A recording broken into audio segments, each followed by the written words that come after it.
નમસ્કાર વિદ્યાર્થી મિત્રો, આજે આપણે ધોરણ 12 કોમર્સની અંદર સબ્જેક્ટ એકાઉન્ટ અને એમાં ભાગ 1નું બીજું ચેપ્ટર કે જે વાર્ષિક હિસાબોનું છે મિત્રો. આજે વાર્ષિક હિસાબોની બાબતમાં કઈ કઈ બાબતો ધ્યાન રાખવી, કઈ રીતે દાખલો ગણવો, એ સંપૂર્ણ માહિતી અહીંયા તમને આપું છું. મેં અહીંયા પીડીએફ નોટ્સ તૈયાર કરી છે. આ નોટ્સની અંદર બધા કી પોઈન્ટ આવરી લીધા છે. તમે આ કી પોઈન્ટ તમે શાંતિથી પીડીએફ વાંચજો, આ વિડીયો શાંતિથી જોજો. આ પીડીએફ અનમોલ એજ્યુકેશન હબ નામની જે આપણી એપ્લિકેશન છે ગૂગલ પ્લે સ્ટોરમાં, ત્યાં જઈને તમે એપ્લિકેશન ડાઉનલોડ કરી અને ત્યાં સંપૂર્ણ પીડીએફ બધા જ અહીંયા વિષયની તમામ પીડીએફ ચેપ્ટર વાઇઝ ત્યાં અપલોડ કરી છે. ત્યાં ચેપ્ટર વાઇઝ એ જ પીડીએફમાં પાછલા બોર્ડ પરીક્ષામાં પૂછાયેલા દાખલા, પ્રશ્નો અને આઈએમપી પ્રશ્નો ત્યાં મેં આવરી લીધા છે. તો તમારે જ્યારે પરીક્ષા પેપર આપવા જાઓ એના પહેલા સંપૂર્ણ પીડીએફ અને સંપૂર્ણ દાખલા અને એક વખત પહેલા જોઈ લેજો. ખ્યાલ આવી ગયો? આટલા તો તમને એટલીસ્ટ આવરવા જ જોઈએ, જેથી કરીને સારું એવું તમારું પરિણામ મળશે. સ્ટેટના પેપરમાં 93 ગુણનું આપણી એપ્લિકેશનમાંથી પૂછાયું હતું, ચેપ્ટર વાઇઝ મૂક્યું હતું મિત્રો. 93 માર્ક્સનું પૂછાયું હતું. તો દરેક વિભાગ વાઇઝ જે વિભાગમાં જ્યાંથી પૂછાતું હોય, માની લો કે અહીંયા આ જુઓ તમે મિત્રો, ભાગીદાર પેઢીનું વાર્ષિક હિસાબો, આ જે ચેપ્ટર છે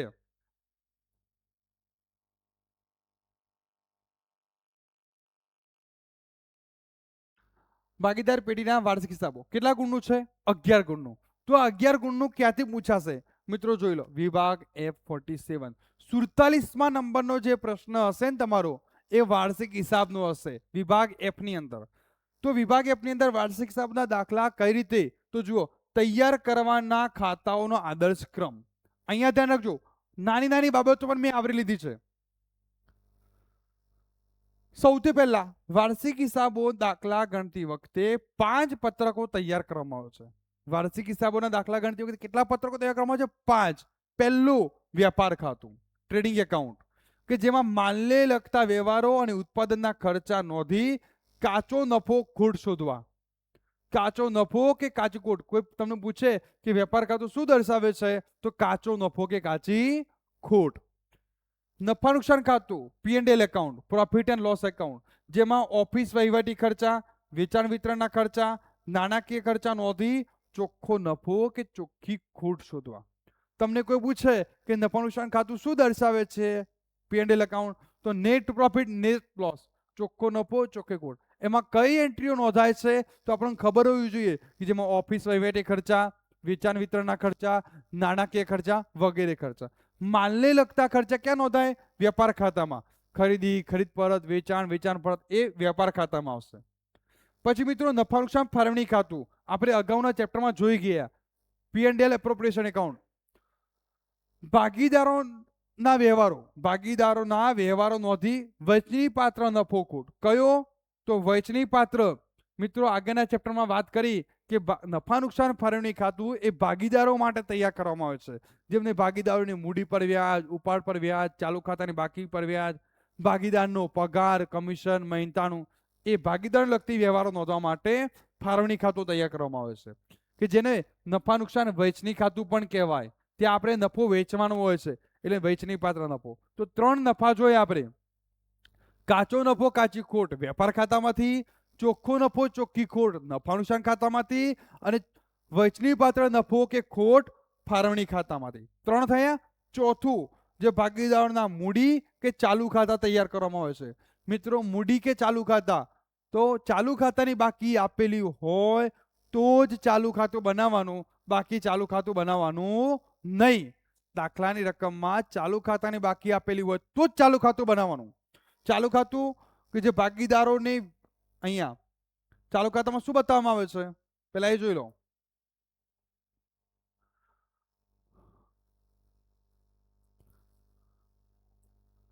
તો ભાગીદારોની વ્યક્તિગત બાકીઓ અને ચાલુ વર્ષના ફેરફારો નોંધી ભાગીદારોની આખરની બાકી એટલે મૂડી શોધવા. મૂડી ખાતું અને ચાલુ ખાતું શાના માટે છે? તો ભાગીદારોની આખરની બાકી શોધવા માટે, એ ચાલુ ખાતાની હોય તો ચાલુ ખાતાની અને મૂડી ખાતું હોય તો મૂડી ખાતાની આખરની બાકીઓ શોધવા માટે મૂડી ચાલુ ખાતું બનાવવું પડે છે. ફરી કહું છું, ચાલુ ખાતાની બાકી આપેલી હોય તો જ ચાલુ ખાતું બનાવવાનું, નહીં તો બનાવવાનું નહીં. મૂડી ખાતામાં જો ચાલુ ખાતું આપ્યું હોય તો તમામ મૂડી ખાતામાં, આની ચર્ચા આપણે આગળના ચેપ્ટર 1માં કરી દીધી છે. હવે 5મા નંબરનું જે છેલ્લું છે એ તમારું પાકું સરવૈયું. પાકું સરવૈયું ધંધાની આર્થિક સ્થિતિ બતાવે છે. આર્થિક સ્થિતિ મિલકતો દેવા દર્શાવતું પત્રક છે, જેમાં ધંધાની મિલકતો મિલકત લેણા બાજુ અને દેવા મૂડી દેવા બાજુ. મિત્રો 5 ખાતા એક સાથે તૈયાર કરી પછી રકમ એટલે કાચું સરવૈયું અને નીચે હવાલાને ધ્યાનમાં રાખી અહીંયા એન્ટ્રી આપવાની. 5 ખાતા એક સાથે તૈયાર કરવાના રહેશે. તૈયાર કરવાનો ક્રમ: પહેલું વેપાર ખાતું, નફા નુકસાન ખાતું, નફા નુકસાન ફાળવણી ખાતું, મૂડી અથવા ચાલુ ખાતું અને પાકું સરવૈયું. કોઈ પૂછે પાકું સરવૈયું શું બતાવે? ધંધાની આર્થિક સ્થિતિ. કયા ઉપરથી ખબર પડે? એને મિલકતોને દેવા ઉપરથી. હવે મિત્રો આ વાત થઈ ગઈ કયા ખાતા બનાવવાના, કેવી રીતે બનાવવાના. હવે એની અંદર એન્ટ્રી કઈ રીતે આપવી હવાલાની. તો જુઓ, અગત્યના હવાલાઓ અને તેમની બે અસર. તો માસ્ટર ચાર્ટ છે. જુઓ મિત્રો, આ મેં તમારો માસ્ટર ચાર્ટ તૈયાર કર્યો છે. આ માસ્ટર ચાર્ટ ખાસ જોજો મિત્રો.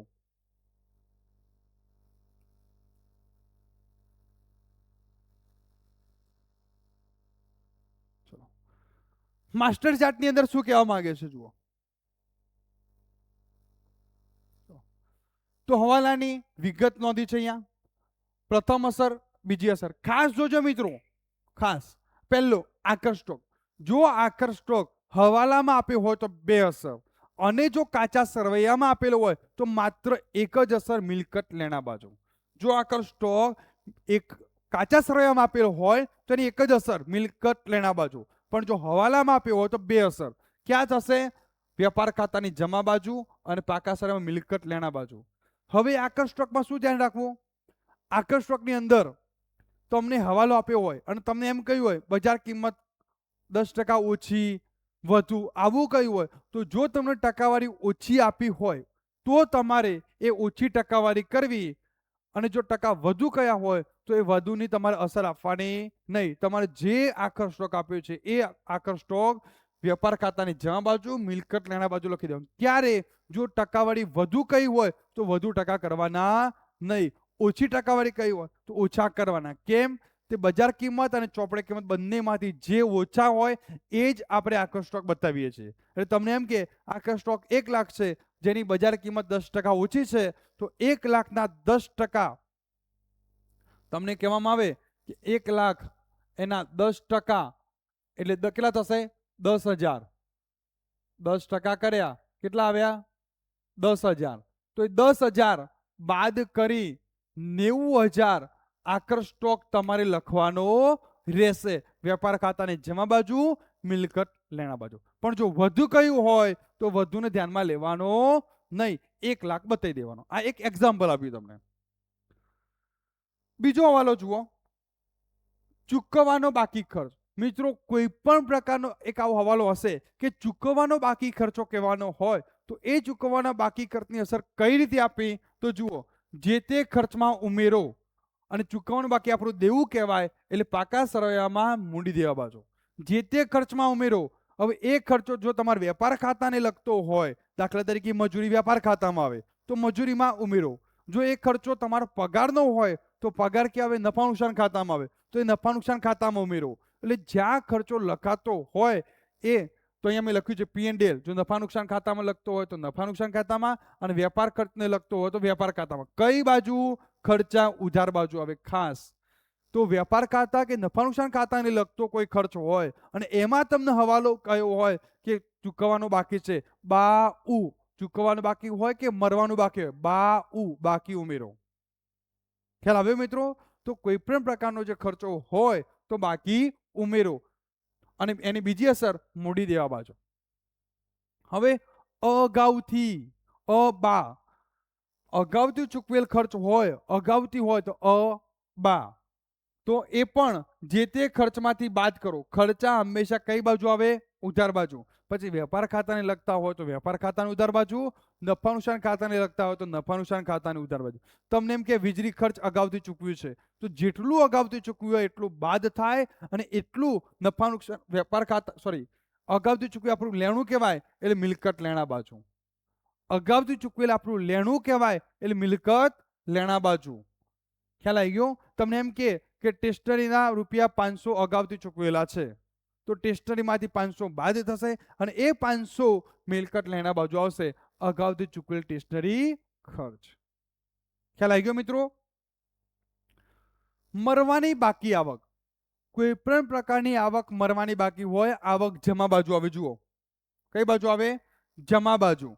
તો જે તે નફા નુકસાન ખાતાની હોય તો નફા નુકસાન ખાતાની જમા બાજુ અને પાકા શ્રેયમાં મિલકત લેણા બાજુ. આપણું લેણું છે, મરવાનું બાકી આપણું લેણું કહેવાય, મિલકત લેણા બાજુ આવે અને એમાં ઉમેર દેવાનું, જે તે ઉપજમાં ઉમેર દેવાનું અને જેટલું ઉમેર્યું એટલું મિલકત લેણા બાજુ. મરવાનું બાકી પછી કમિશન હોય, દલાલી હોય, મરવાનું બાકી ભાડું હોય. ઓકે મિત્રો, દેવાદારો પર ગાલખાદ અને ગાલખાદ અનામત ખાસ ધ્યાન રાખજો. દેવાદારો અને દેવાદારો પર ગાલખાદ અનામત. મિત્રો, દેવાદારોમાંથી બાદ થશે જે મિલકત લેણા બાજુ આવશે. પાકા શ્રેયમાં મિલકત લેણા બાજુ દેવાદારોના બીજા 3 નામ છે ટોટલ. દેવાદારો કયું હોય અથવા લેણું કયું હોય અથવા ગ્રાહકો કયું હોય, 3માંથી કોઈ એક હશે. દેવાદાર અથવા લેણું શબ્દ હશે અથવા ગ્રાહકો, આ 3માંથી કોઈ એક શબ્દ હશે તો એની અંદર દેવાદારોમાંથી બાદ થશે જે મિલકત લેણા બાજુ આવશે અને નફા નુકસાન ખાતામાં ઉધાર બાજુ કોષ્ટકમાં, તો કોષ્ટકમાં આગળ બતાવું છું. પહેલા નફા નુકસાન ખાતાની ઉધાર બાજુ ગાલખાદ, ગાલખાદ પછી 2 ગાલખાદ અનામત છે.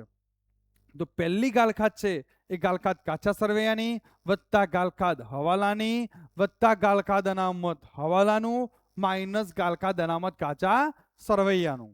તો મિત્રો ધ્યાન રાખજો, ફરી કહું છું, ઉપર નીચે કાચા સરવૈયાનું, વચમાં હવાલાનું. ઉપર નીચે કાચા સરવૈયાનું, વચમાં 2 હવાલાનું. ઉપરવાળી 2 ગાલખાદ, નીચેવાળી 2 ગાલખાદ અનામત. આને હવાલા આપતા પહેલા જો વેચાણ કે વેચાણ પરતનો હોય કઈ હવાલો તો દેવાદારોમાં પહેલા એ હવાલો આપવાનો અને પછી જ ગાલખાદ અનામતનો હવાલો અસર થશે. મૂડી પર વ્યાજ. મિત્રો, મૂડી પર વ્યાજ ફાળવણી ખાતાનું. મૂડી ભાગીદારોનું હોય એટલે ભાગીદારના કોઈ પણ પ્રકારના લગતા ખર્ચા હોય એ ફાળવણી ખાતામાં આવશે. તો મૂડી વ્યાજ ફાળવણી ખાતાની ઉધાર બાજુ અને મૂડી ખાતાની જમા બાજુ. જો ચાલુ ખાતું હોય તો ચાલુ ખાતાની જમા બાજુ જશે મૂડી વ્યાજ. પછી છે ઉપાડ વ્યાજ. ઉપાડ વ્યાજ એની વિરુદ્ધ નફા નુકસાન ફાળવણી ખાતાની જમા બાજુ અને મૂડી ખાતાની ઉધાર બાજુ. પણ જો ચાલુ ખાતું હોય તો ચાલુ ખાતાની ઉધાર બાજુ જશે ઉપાડ વ્યાજ. નહીં નોંધાયેલ વેચાણ, હમણાં જ વાત કરી, જો વેચાણ નોંધવાની બાકી હોય તો પહેલા દેવાદારોમાં પ્લસ થશે અને વેચાણમાં પ્લસ થશે. જુઓ, વેચાણમાં ઉમેરો વેપાર ખાતાની જમા બાજુ. વેચાણ ક્યાં આવે? વેપાર ખાતાની જમા બાજુ ઉમેરો અને દેવાદારોમાં પાકા શ્રેયમાં મિલકત લેણા બાજુ. પાકા શ્રેયમાં મિલકત લેણા બાજુ દેવાદારોમાં ઉમેરો. પછી જ ગાલખાદ ને ગાલખાદ અનામતનો અસર આપજો. નહીં નોંધાયેલ ખરીદી. મિત્રો એ પણ જોઈ લો.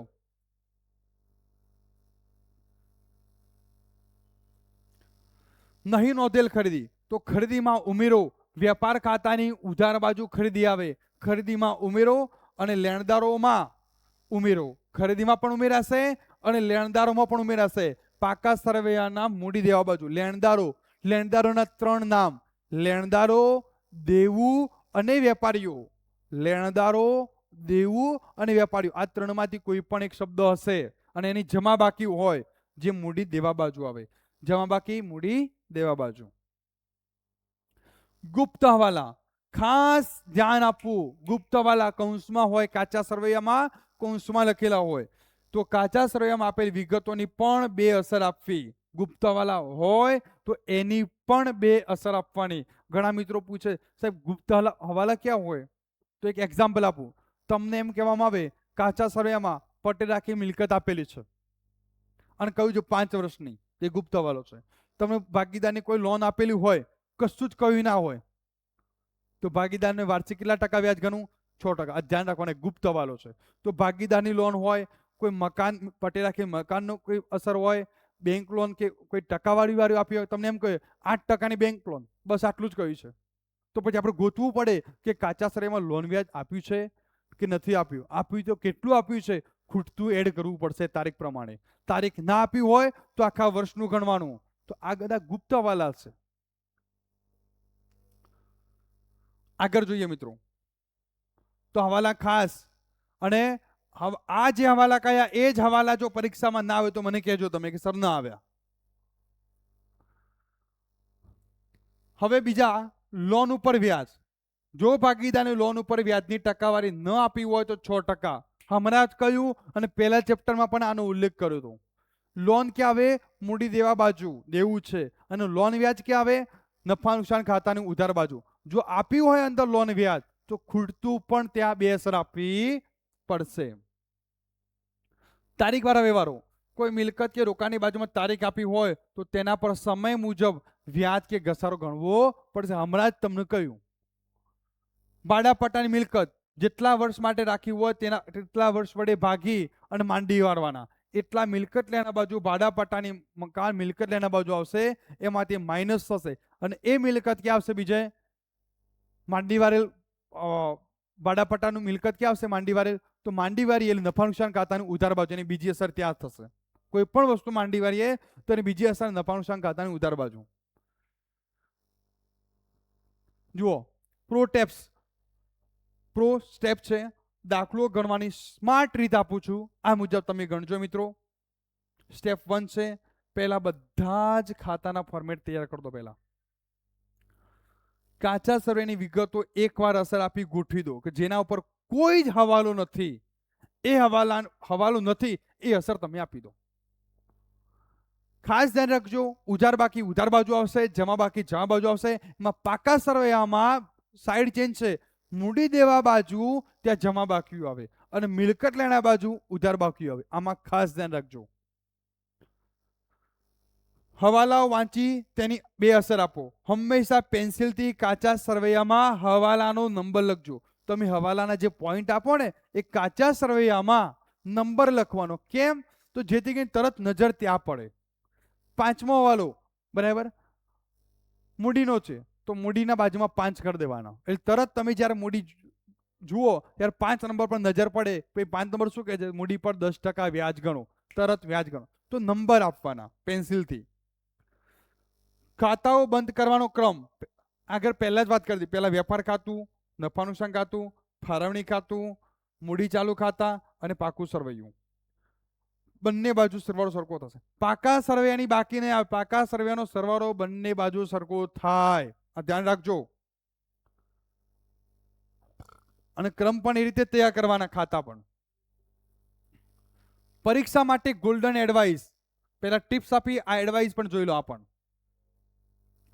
વેચાણ પરત હંમેશા વેચાણમાંથી બાદ થાય અને કાચા સરવૈયામાં તેની બાકી આપી હોય તો ઉધાર બાકી કહેવાય. કાચા સરવૈયામાં જુઓ, વેચાણ તમને ઘણી વખત વિગત અને બે રકમ આપી, ઉધાર જમા. કઈ ઉધાર કઈ જમા તો ધ્યાન રાખો. ખરીદ વેચાણ લખ્યું હોય તો ખરીદીની ઉધાર હોય, વેચાણની જમા. ખરીદ પરત વેચાણ પરત લખ્યું હોય તો ખરીદીની ઉધાર હોય તો ખરીદ પરતની જમા. વેચાણની જમા હોય તો વેચાણ પરતની ઉધાર. આ યાદ રાખવાનું. તમને દેવાદારો લેણદારો લખ્યું છે પણ કઈ બાકી દેવાદારો લેણદારોની તો ધ્યાન રાખજો. દેવાદારો મૂડી દેવાદારો મિલકત લેણા બાજુ આવે એટલે ઉધાર બાકી, લેણદારો મૂડી દેવા બાજુ આવે એટલે એની જમા બાકી. તમને એમ કે રોકડ અને બેંક, હવે ઉધાર બાકીમાં પણ રકમ લખી હોય, જમા બાકીમાં પણ રકમ લખી હોય, તો રોકડ અને બેંક, તો રોકડની ઉધાર બાકી, બેંકની જમા બાકી, બેંક ઓવરડ્રાફ્ટ કહેવાય. તો મિત્રો આનો તમે આ નાની નાની બાબતો તમે ધ્યાન ઉપર લેજો, જેથી કરીને તમને ખબર પડે કે કોની કઈ બાકી હોય.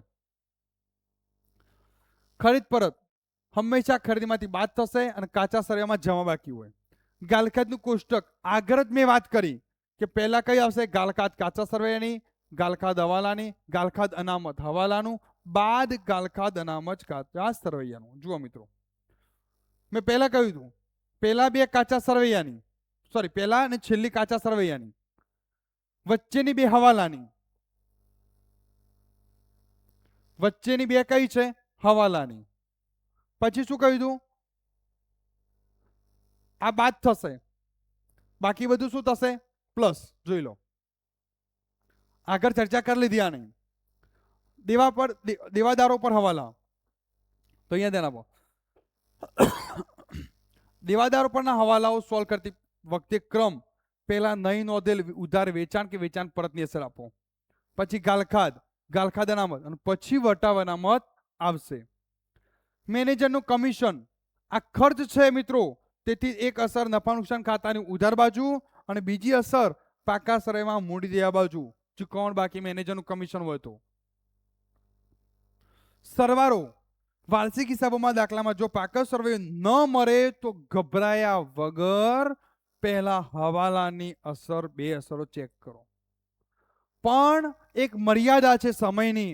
તો સમય મર્યાદા શું કહે છે? તો ધ્યાન આપો, વધુમાં વધુ 30 મિનિટ, એનાથી વધારે સમય ના આપતા, નહીં તો છેલ્લો દાખલો રોકડિયા માર્ક્સ વાળો છે એ રહી જશે. એટલે પહેલા આના પછી જે પરીક્ષામાં છેલ્લો દાખલો પૂછાય છે કંપનીનો વાર્ષિક હિસાબો, એ પહેલા ગણી કાઢજો, એમાં કોઈ જ ગણતરી નથી. હું અહીંયા જે સ્ટ્રક્ચર આપીશ આખું ફોર્મેટ, એ ફોર્મેટ બેઠું લખી દેવાનું અને એમાં એન્ટ્રી આપી દેવાની. 11 માર્ક્સનો છે એ પણ, આ પણ 11 માર્ક્સનો. પણ તમે આમાં જો ખોવાઈ ગયા તો સમય જતો રહેશે, ખબર પણ નહીં પડે. આ ધ્યાન રાખજો, આ છેલ્લે લેજો, પેલો રોકડિયા માર્ક્સ વાળો રહી ના જાય. ઓકે મિત્રો, ખ્યાલ આવી ગયો બધાને? તો મેં સંપૂર્ણ અહીંયા તમને બાબતો આવરી લીધી છે. હવે શું કરવાનું છે તમારે?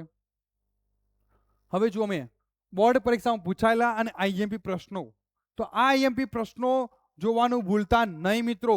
આ જે દાખલા છે જોવાનું ભૂલતા નહીં. આપણે એકાઉન્ટમાં શું કરે? નામ બદલી કાઢે અથવા રકમ બમણી અથવા 3 ગણી આવું કરે. બાકી રીત આ જ છે. મેં તમામે તમામ અહીંયા દાખલા આવરી લીધા છે જે આઈએમપી છે અને બોર્ડ પરીક્ષામાં પૂછાયેલા. ઓકે મિત્રો, તો હવે તમે આ વિડીયો આપણી અનમોલ એજ્યુકેશન હબ નામની એપ્લિકેશન છે એ એપ્લિકેશનમાં આવેલા છે. તો ત્યાં એપ્લિકેશનમાં તમે ક્રમશઃ બધા જ વિડીયો ત્યાં મળી રહેશે અને પીડીએફ નોટ્સ પણ મળી રહેશે. તમને દાખલો ગણવામાં પણ મજા આવશે. ખ્યાલ આવી ગયો? તો મિત્રો પરીક્ષા પહેલા જોઈ લેજો, કારણ કે મેં પહેલા જ વાત કરી કે સ્ટેટના પેપરમાંથી આવી આપણી પીડીએફો જે આપી છે એમાંથી 93 માર્ક્સનું પૂછાય છે, 93 માર્ક્સનું. ક્લિયર મિત્રો? ધ્યાન આપજો. આગળ બીજા વિડીયો મૂકતો રહીશ.